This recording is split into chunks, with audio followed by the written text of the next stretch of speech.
The Outer Rim monitoring station on Kepler Station went silent at Aero 347 Standard Galactic Time. Its final transmission was a single word: Devourers. Captain Haijin of the human defense vessel Busan Pride stared at the empty communication channel in her ship's war room. Around her, officers from a dozen species worked frantically at their stations, trying to coordinate a response to an enemy most of them had never believed existed. "Any other stations reporting?" she asked. "Negative, Captain," replied her communications officer, a young Althari named Sendar. "The entire Outer Rim has gone dark. 17 monitoring stations gone in 6 hours. On the main display screen, the galaxy map showed expanding dark zones where the Devourers had passed. Each empty system represented billions of dead beings. Entire worlds consumed and converted into enemy resources. They're moving faster than Admiral Sheng Ho predicted," observed Commander Wu Jin, her tactical officer. He was studying the enemy movement patterns with the focused intensity that had made him one of humanity's best military strategists. "They're not just moving," corrected Admiral Yunji, who had arrived an hour ago with the human battle fleet. "They're learning. Each system they consume gives them more knowledge about current galactic defenses." The irony wasn't lost on any of them. While the Galactic Council had spent weeks arguing about humanity's right to possess ancient weapons, the Devourers had been quietly preparing for war. "Status report on the Alliance fleet?" Heejin asked. Wu Jin's expression was grim. 30% of member species have committed ships to the defense. Another 40% are still debating in Council. The remaining 30% have either fled to distant systems or surrendered preemptively. "Surrendered?" Yunji's voice carried disbelief. "Don't they understand? The Devourers don't take prisoners. The Zalani Consortium believes they can negotiate," Sendar explained. "They're offering to provide resources in exchange for being spared." "Fools," muttered Hyejin. "The Devourers will consume them just like everyone else." But not all the news was bad. Across human-controlled space, the Guardian ships were awakening. Ancient installations that had slept for millennia were coming online, their weapons and technologies ready for war. The Indomitable Will had become the flagship of humanity's awakened fleet. 46 other Guardian vessels had responded to Admiral Seong Ho's call, creating a force that dwarfed anything the modern galaxy had ever seen. "Sir," called out Lieutenant So Min from the sensor station, "we're receiving a priority transmission." From the Guardian installation on Tau Ceti, the main screen switched to show another holographic. "Admiral," this one a woman with the same weathered face and military bearing as Seong Ho. She wore the uniform of the ancient Terran Defense Force. "I am Admiral Yansu of the TDF Soul's Vengeance," she announced. "My ship has been monitoring Devourer scout movements in the Tau Ceti system. They're adapting faster than we expected." "How so?" asked Admiral Yunji. "They've learned to counter our shield frequencies. The tactics that worked in the ancient war aren't effective anymore. 10,000 years of dormancy gave them time to evolve." This was the nightmare scenario the ancient humans had feared. The Devourers didn't just consume, they adapted. Every battle they fought taught them new ways to win the next one. "What about the Alliance species?" Heejin asked. "Can their technologies help?" Admiral Yansu nodded. "That's our advantage. The Devourers have never faced Korvax plasma weapons or Althari crystal technology. Their adaptation protocols weren't designed for such diversity. If we can coordinate properly," Wu Jin added. "The Alliance fleet is still fragmented. Half the species won't take orders from human commanders. Then we'll have to prove ourselves," Yunji decided. "Show them that we know how to fight this enemy." The opportunity came sooner than expected. Long-range sensors detected a Devourer scout fleet approaching the industrial system of Rigel 7. 12 massive biomechanical ships, each one the size of a small moon, moving with predatory purpose toward a system containing 4 billion inhabitants. "It's a test." Admiral Seong Ho's voice came over the communication system. "They want to see how we'll respond. If we fail here, they'll know the galaxy is helpless." The combined human alliance fleet numbered over 300 ships, but most were tiny compared to the approaching Devourers. Only the Guardian vessels had the firepower to threaten the enemy directly. "All ships, this is Admiral Yunji," she broadcast on all frequencies.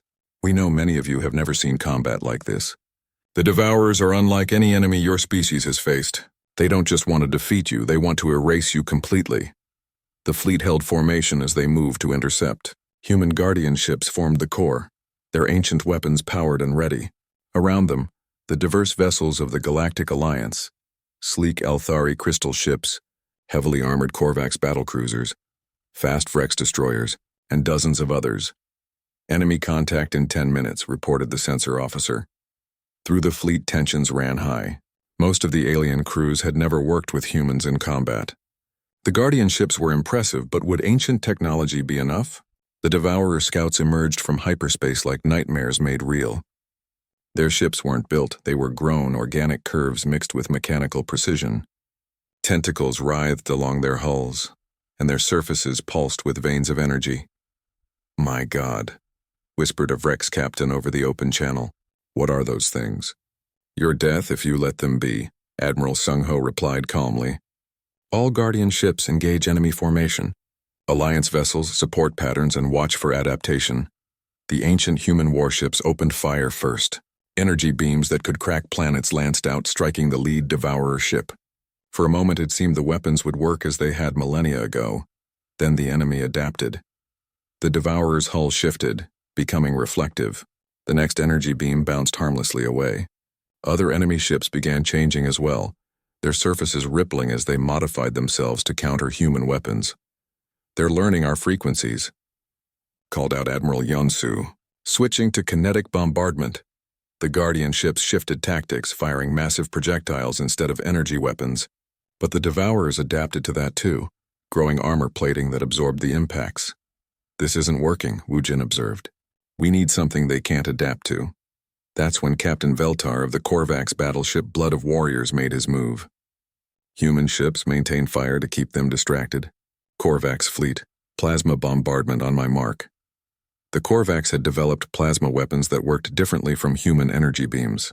When they fired, the Devourer ships tried to use their previous adaptations and failed. The plasma burned through their hulls like acid, but the victory was brief. Within minutes, the Devourer ships had adapted to plasma as well. "All vessels rotate weapon types every 30 seconds, Admiral Yunji ordered. "Don't let them lock onto any single technology." The battle became a deadly dance.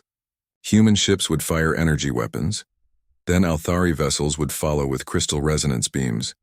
Then Vrex ships would use quantum torpedoes.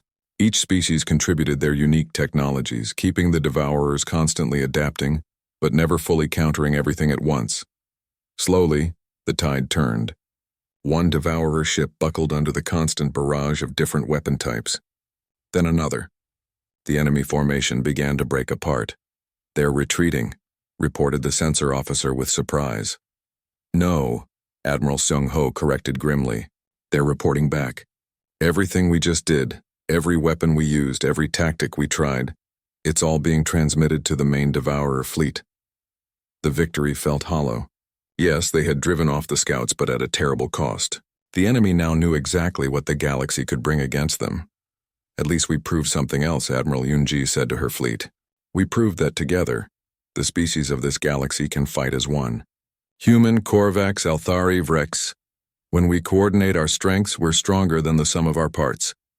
The alien captains in the fleet began to understand. The ancient human weapons were powerful but not invincible. It was the combination of all their different technologies and tactics that made them effective. "This is Captain Sil Thane of the Netheri vessel Crystal Song," came a transmission. "Our ships are at your disposal, Admiral. Tell us how to fight these creatures." Similar messages came from across the fleet. The successful defense of Rigel 7 had done something the weeks of political arguing couldn't. It had united the galaxy's defenders under human leadership, but even as they celebrated their tactical victory, long-range sensors brought sobering news.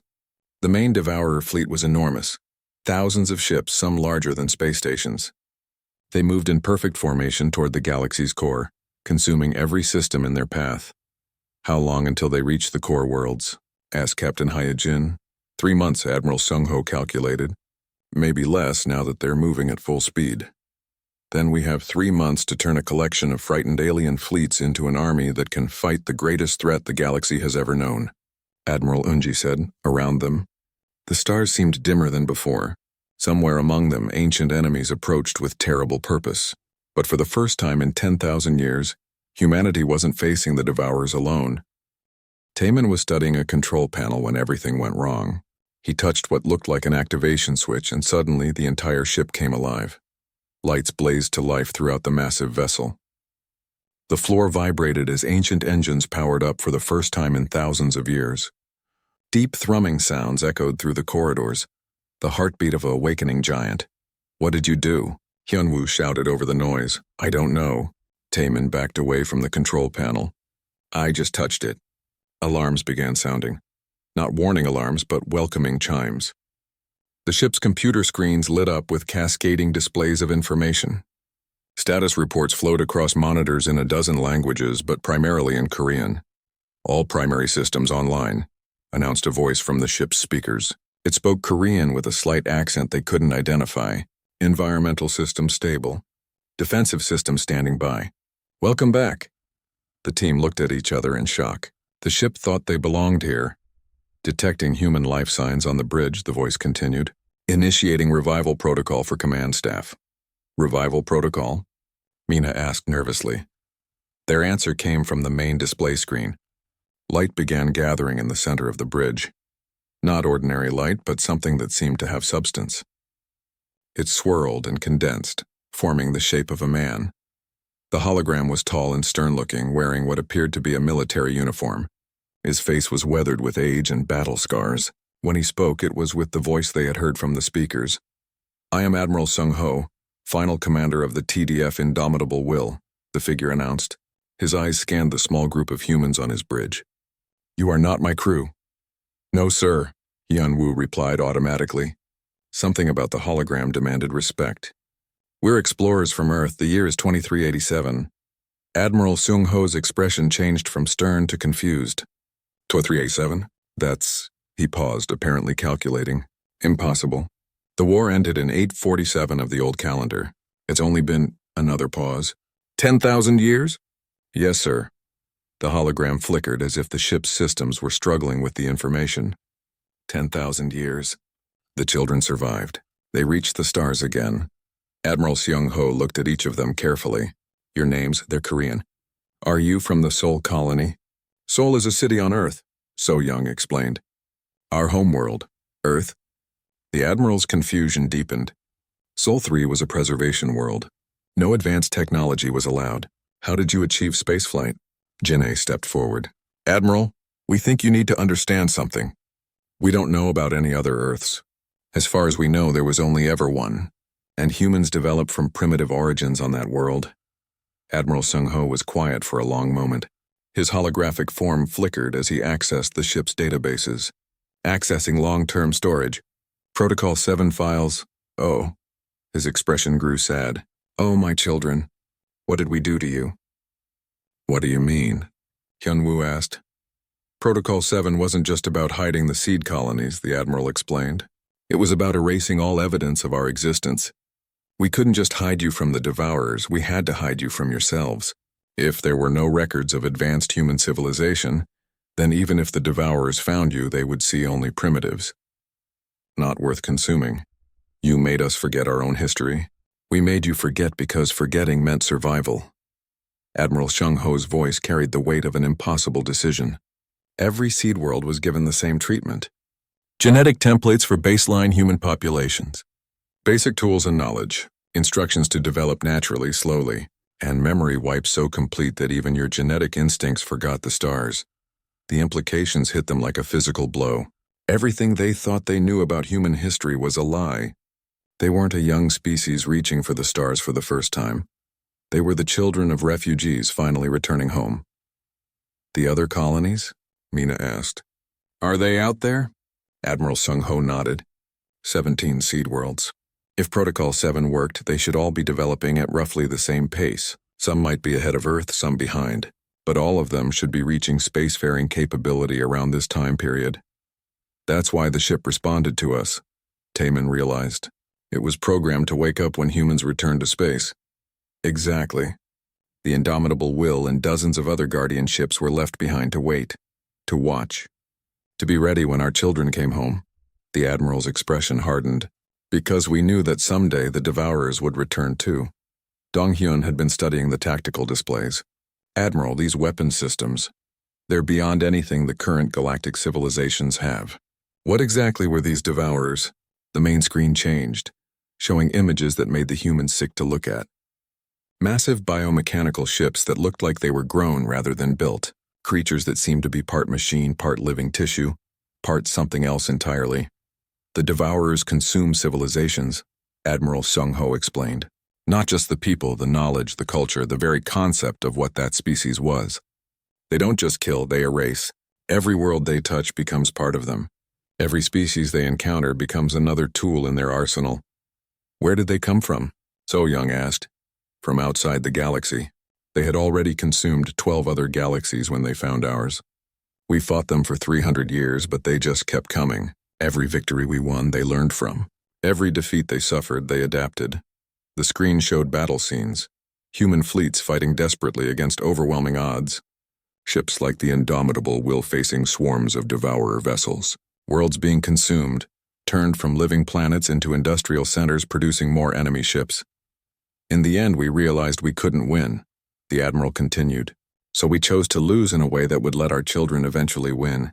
We evacuated the seed worlds and implemented Protocol 7. Then we made our last stand at the Galactic Core, drawing every devourer ship to us.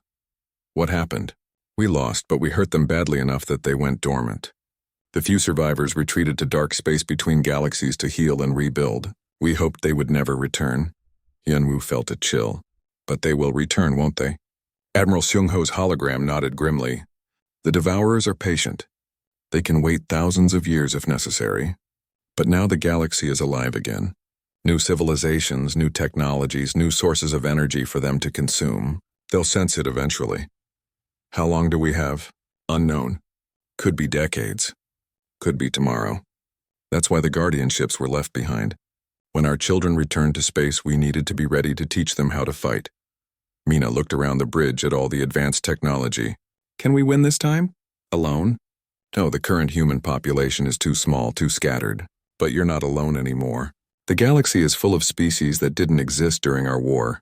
The Vrex, the Nithori, the Althari, dozens of civilizations with their own technologies and tactics. The Galactic Alliance, Jin-I realized. They could help. Admiral Seung-ho smiled for the first time since awakening. That's what we hoped for. That our children would not just survive, but build something we never could. True cooperation between species. United, the galaxy might be strong enough to stop the devourers permanently. Dong-hyun was studying the weapons displays. These systems will only respond to human genetic patterns? Yes, another safeguard. The Guardian ships will only serve those with the proper bloodline, but once activated, they can be integrated with allied technologies. The Galactic Council will never believe this, So Young said. They think we're primitive newcomers. Then you'll have to convince them, Admiral Sung-ho replied. And you'd better do it quickly. Activating this ship will have sent signals to other Guardian installations throughout the galaxy. They're waking up too. Soon ancient human weapons will be powering up on dozens of worlds. The other species will panic, Hyunwoo realized. They'll think we're planning to conquer them. Some will. Others will understand the necessity. That's the challenge our children face. Uniting the galaxy against a threat most of them don't remember and don't believe exists. The ship shuddered slightly as more systems came online. Through the main display, they could see the asteroid field beginning to move as the Indomitable Will's gravitational generators activated. We need to get back to the New Sol, Hyunwoo decided. Report to Galactic Command immediately. Admiral Seung-ho's hologram flickered. I'll remain here integrating with the ship's systems, but be warned. Once you reveal the truth about human origins, everything will change. The galaxy will never be the same. As they prepared to leave the ancient bridge, Taemin asked one last question. Admiral, do you think we can do it? Can we succeed where you failed? The hologram looked at the small group of humans. Descendants of the children he had helped save 10,000 years ago. You reached the stars despite everything we did to hold you back. You built a galactic alliance when we could barely trust our own allies. You asked for help instead of demanding submission. Admiral Seung-ho smiled again. Yes, I think you have a chance. A good chance. But as their shuttle departed the awakening warship, none of them knew that deep space sensors on the galactic rim were already detecting something approaching from the dark between stars. The Devourers had been sleeping, but they were sleeping light. The emergency session of the Galactic Council was unlike anything in the Alliance's 300-year history. Representatives from 47 species filled the chamber, all talking at once in dozens of languages. The translation systems couldn't keep up with the chaos. Hyunwoo stood at the center of the chamber with his team, surrounded by angry aliens who no longer saw humans as harmless newcomers. The holographic display above them showed the indomitable will in all its awakened glory. Weapons powered, shields raised, engines humming with energy that dwarfed anything in the current galaxy.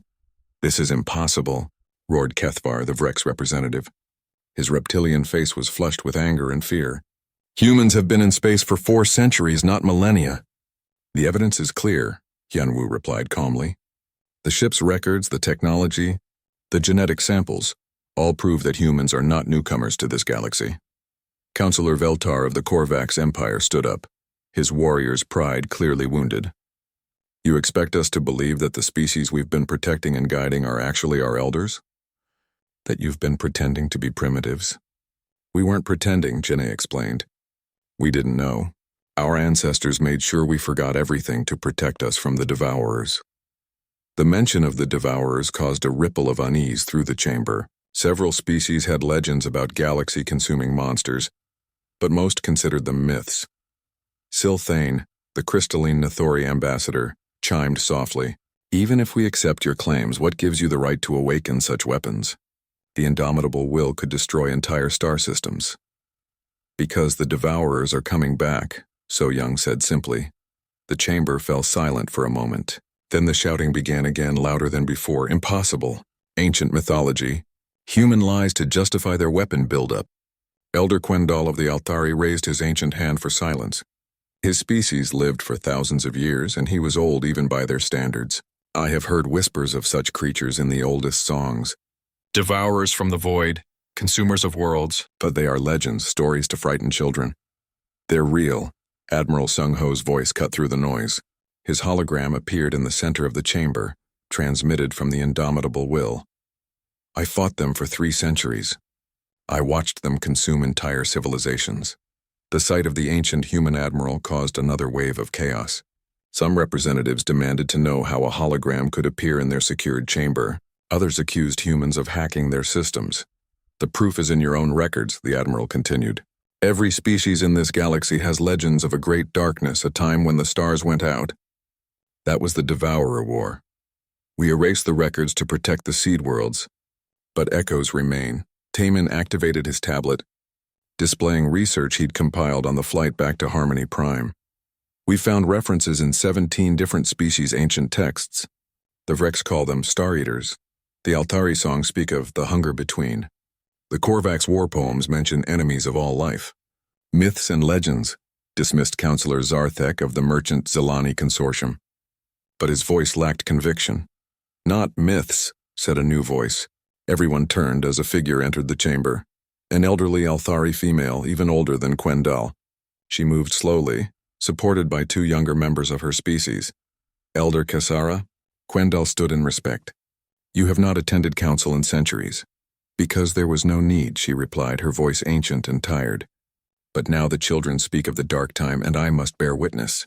She looked directly at Admiral Seung-ho's hologram. "I remember you, guardian of humanity. I was young when your kind made the great sacrifice. My people were among those you saved." The chamber erupted again. If Elder Kisara confirmed the human story, it changed everything. "Tell them," Admiral Seung-ho requested. The ancient Althari closed her eyes.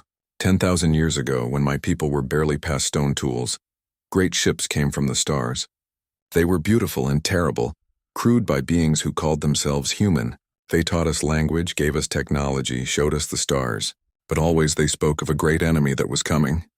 She opened her eyes, looking around the chamber. When the darkness arrived, the humans fought. Their ships filled the sky, holding the line while younger species like mine hid on protected worlds. They died for us. All of them died for us. "And now they claim to have returned," Veltar said skeptically. "Not returned," Elder Kessora corrected. "Their children have grown up as they hoped. The seed they planted has finally bloomed." But not everyone was convinced. The chamber divided into factions almost immediately. Some species demanded access to human technology, seeing opportunity in the ancient weapons. Others called for humanity to be contained or controlled, fearing what the awakened ships might do. You must share this technology, demanded Representative Techmore of the Industrial Bavaria Union. If these weapons exist, they belong to the Alliance, not to one species. The weapon systems only respond to human genetic patterns, Mina explained. It's a safeguard built by our ancestors. How convenient, Kethavar snarled. Only humans can use the most powerful weapons in the galaxy.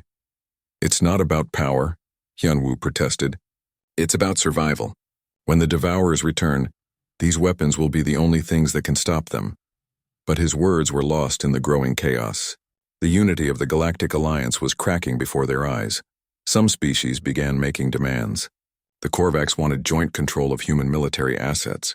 The Zilani Consortium was already calculating profit margins on ancient technology. The militant hegemony of worlds saw opportunity in the chaos, whispering about taking over primitive human colonies. Others showed fear.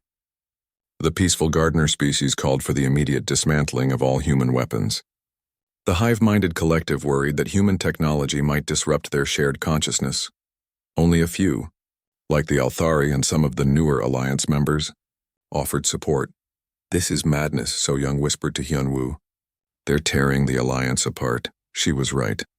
Within hours of the emergency session, several species had recalled their ambassadors. Trade agreements were suspended. Military pacts were questioned. The careful balance that had maintained galactic peace for 3 centuries was collapsing. But the worst, news came from the Outer Rim monitoring. Stations, Captain, came an urgent transmission from the human exploration vessel Daegu. We're detecting massive energy signatures at the galaxy's edge. Something big is moving in from intergalactic space. Hyunwoo felt his blood turn cold. How big? Sir, the readings are off our scales. Whatever it is, it's the size of a moon, maybe bigger. Around the galaxy, other monitoring stations were reporting similar contacts. Ships, if they could be called ships, emerging from the void between galaxies. They moved slowly but with obvious purpose, heading toward the densely populated core worlds. Admiral Seung-ho's expression grew grim as he received the reports. It's too late. The awakening of the Guardian ships sent out signals the Devourers could detect. They know the galaxy is inhabited again. How long until they reach the core worlds? Asked Elder Quendal. At their current speed, 6 months. Maybe 8 if they stop to scout the outer systems. The chamber fell silent as the implications sank in. While they had been arguing about human origins and ancient weapons, the real enemy was already on its way. What do we do? Asked a small voice. Representative Yalara of the peaceful communion species looked terrified. Her people had never known war. We prepare, Hyunwoo said firmly. All of us together. The Devourers don't care about our politics or our fears. They'll consume every species equally. But you said the ancient humans couldn't stop them, Veltar pointed out. What makes you think we can? Admiral Seung-ho smiled grimly. Because we were alone. You have something we never had. A united galaxy. Dozens of species working together, sharing technologies and tactics. The Devourers have never faced that before. If we can stay united, Elder Kasara added pointedly, looking around the chamber at the frightened and angry representatives. The next few hours would determine the galaxy's fate. Some species were already mobilizing their fleets, but others were talking about surrender or retreat to distant systems. The alliance that had brought peace to the galaxy was fragmenting just when unity was most needed. Hyunwoo looked at his team, 5 humans who had stumbled onto the truth about their species' past. Now they stood at the center of a political crisis that would determine whether civilization survived the return of its oldest nightmare. Admiral, he said to the hologram, how many other Guardian ships are out there? 47 scattered throughout the galaxy. They're all awakening now, responding to the Devourer presence. 47 ancient warships, each more powerful than entire modern fleets. But would they be enough? And more importantly, could the fractured alliance hold together long enough to use them? Outside Harmony Prime's windows, the stars looked the same as always. But somewhere among them, the Devourers were coming home. Captain Hyunwoo stood on the bridge of the exploration ship New Seoul, watching the stars through the main window. His crew had been flying through space for 3 months, looking for old things left behind by ancient aliens. It was boring work, but someone had to do it. Captain, we have something, said Mina from her station. She was the ship's engineer, a smart woman who could fix anything. Her fingers danced across her control panel. I'm getting strange readings from that asteroid field. Hyun-woo walked over to look at her screen. The asteroid field looked normal, just floating rocks in space. But the numbers on Mina's screen told a different story. Something big was hiding in there. What kind of readings? He asked. Energy signatures. Very old, but still active. Whatever's in there has been sleeping for a very long time, but it's not dead. Taemin looked up from his own station. He was the ship's expert on old alien stuff. His job was to study things left behind by dead civilizations. Captain, these energy patterns don't match anything in our database. This could be something completely new. So Young, their communications officer, turned in her chair. Should I send a message to Galactic Command? Let them know what we found? Hyun-woo thought for a moment. If they found something important, it could make their careers. But if it was nothing, they would look foolish. Not yet. Let's take a closer look first. The new soul moved slowly into the asteroid field. The rocks floated past their windows like sleeping giants. Some were as big as buildings. Others were tiny, no bigger than cars. But somewhere among them was something that didn't belong. There. Mina pointed at her screen. Grid reference 247. Whatever it is, it's huge. Hyun-woo looked where she was pointing. At first he saw only another large asteroid.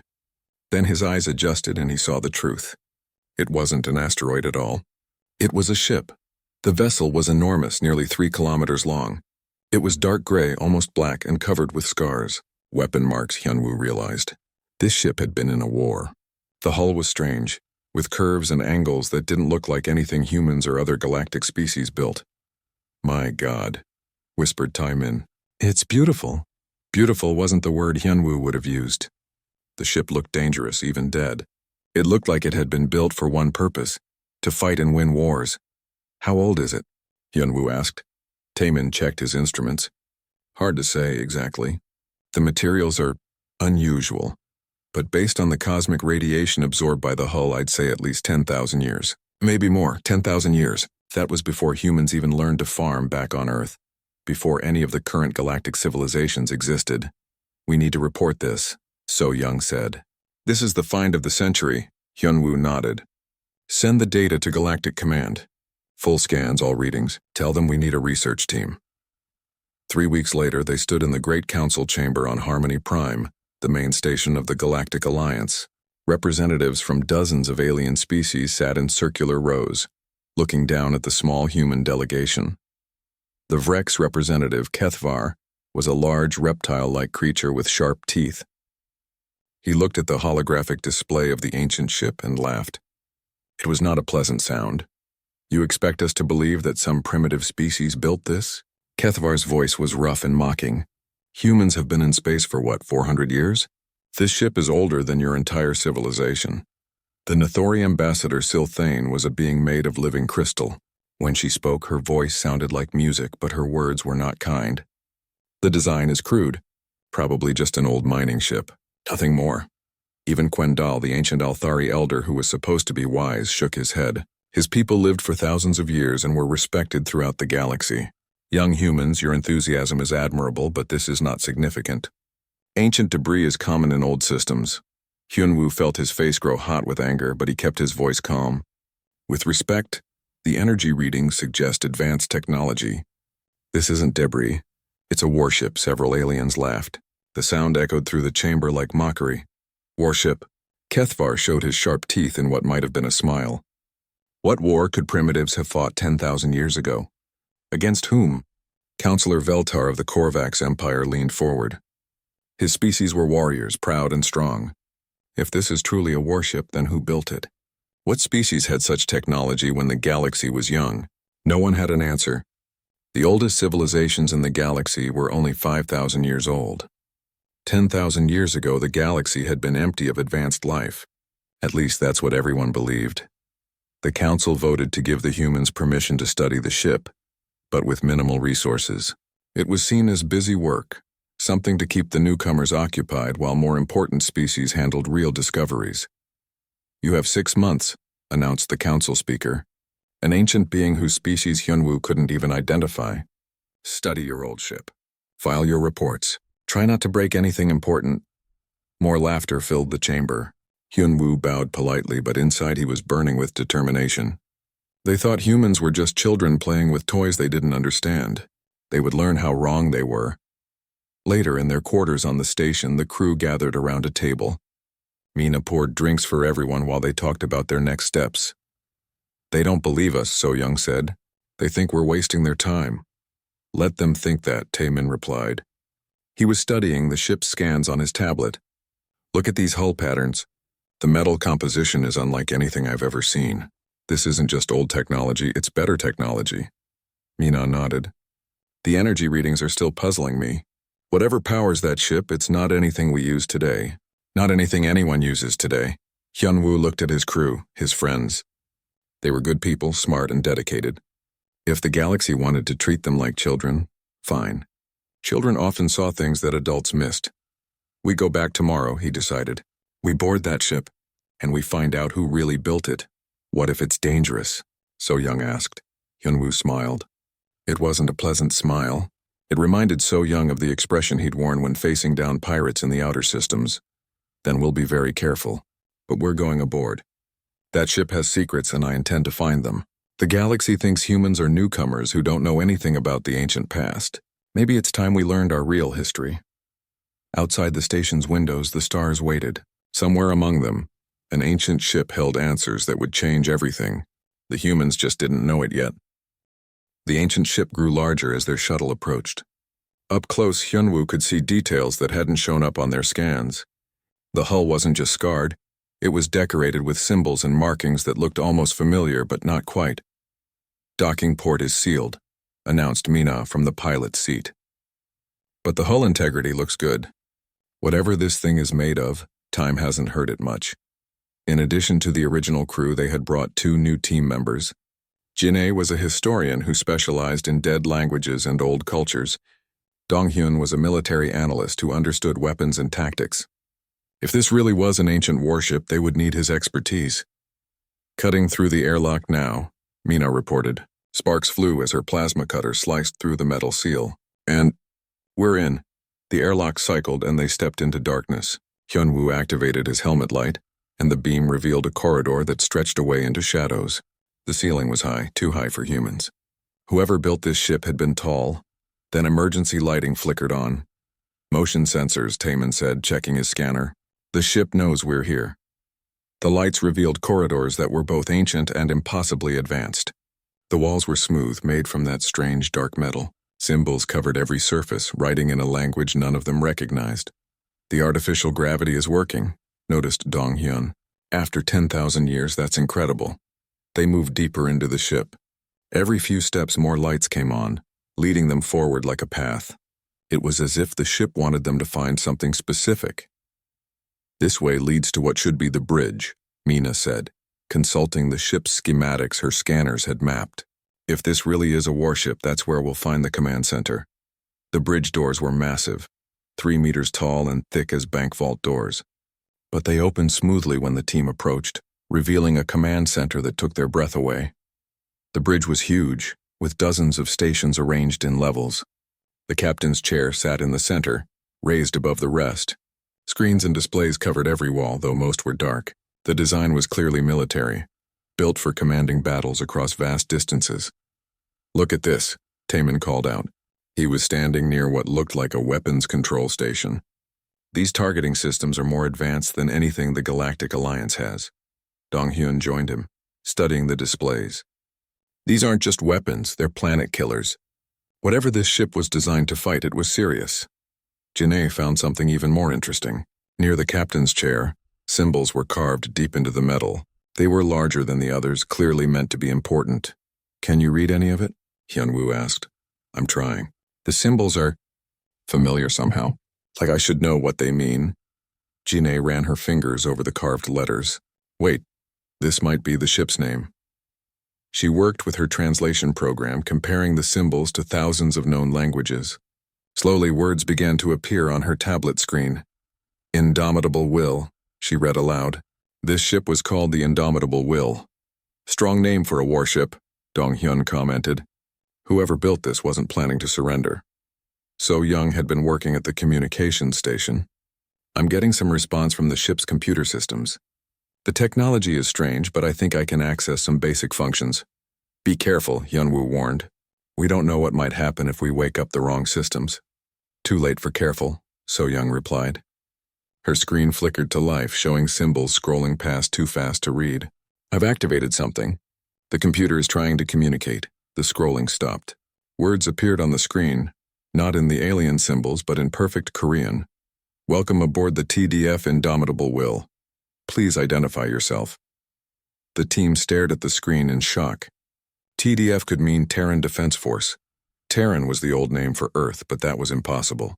Humans hadn't even existed as a spacefaring species 10,000 years ago. How does it know Korean? Mina whispered. More importantly, said Jin-A, how does it know any human language at all? So Young typed a response. We are explorers from Earth. Who are you? The answer came immediately. Earth? You mean the colony world? Which Earth do you mean? There were 17 worlds named Earth in the colonial expansion. 17 Earths? Their Earth was the only one any human knew about. We mean the Earth in the Sol system, So Young typed. The human homeworld. There was a long pause. Then, impossible. Sol 3 was designated as a preservation world. No advanced technology was permitted. How did you achieve spaceflight? What do you mean, preservation world? So Young asked. Another pause. Then the screen filled with text, ship's logs dating back thousands of years. So Young's translation program worked frantically to convert the alien timestamps to human standard. Day 847 of the Void War, read the first entry. The enemy thinks they have us cornered. They don't know what humans do when backed into a corner. We fight. Day 850 of the Void War. Lost the soul's pride today. Good ship, good crew. The Devourers are learning our tactics. We need to adapt faster. Day 920 of the Void War. Admiral Seung-ho has ordered the evacuation of the outer colonies. We're falling back to the core worlds. Every day we buy time for the civilian transports to escape. The logs continued, painting a picture of a massive war fought across the galaxy. Humans with technology far beyond anything the current galactic civilizations possessed, fighting against an enemy called the Devourers. This can't be real, Dong-hyun said. Humans 10,000 years ago were barely using metal tools. What if they weren't 10,000 years ago? Jin-A asked quietly. What if humans aren't originally from Earth? The idea was crazy, but the evidence was right in front of them. The ship was clearly human-built, but impossibly ancient. The computer spoke their language and knew their world. More log entries appeared. Final entry. The war is lost. The Devourers have broken our main defensive line. Admiral Seung-ho has made the hard choice. We're implementing Protocol 7. Complete retreat and concealment. The seed worlds will be hidden. All records will be buried. The children must survive even if the adults cannot. The indomitable will remain here as a guardian and a reminder. When our children are ready, when they reach for the stars again, they'll find us waiting. Until that day we sleep. The screen went dark. The team stood in silence, trying to understand what they had read. If the logs were real, then everything they knew about human history was wrong. Humans weren't newcomers to the galaxy. They were refugees, descendants of an ancient civilization that had sacrificed everything to save their children. We need to explore more, Hyunwoo decided. If this is really a human ship, there will be more evidence. More records. They spent the next several hours exploring the massive vessel. In the ship's archives, they found star charts showing dozens of worlds marked as seed colonies. Worlds where human genetic material and basic technology had been hidden. Earth was one of them. In the weapons bay, Dong-hyun found energy cannons that could destroy moons. In the engineering section, Mina discovered propulsion systems that could move the massive ship faster than anything in the current galaxy. But it was in the ship's medical bay that they found the most disturbing evidence. Genetic samples stored in quantum containment fields that had kept them fresh for millennia. Human genetic samples, but not quite like modern humans. The DNA is similar to ours, but more complex, Ginny observed, studying the scanner readings. Like modern humans or a simplified version. Or like we're their descendants, Taemin suggested. Evolved from genetic templates they left behind. As they explored, more ship systems came online. Lights activated in sections they approached. Environmental systems began working. The ship was waking up, responding to their presence. The ship recognizes us, So Young realized. It knows we're human. That's why it's helping us explore. But if they were descendants of the ship's original builders, what did that mean for humanity's place in the galaxy? And what were these devourers that had destroyed their ancestors' civilization? Most importantly, If the ancient humans had been forced to hide their children and destroy all records of their existence, what would happen when the galaxy learned the truth? Outside the ship, the asteroid field continued its slow dance through space.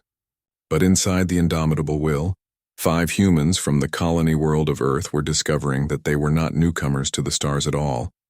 They were coming home,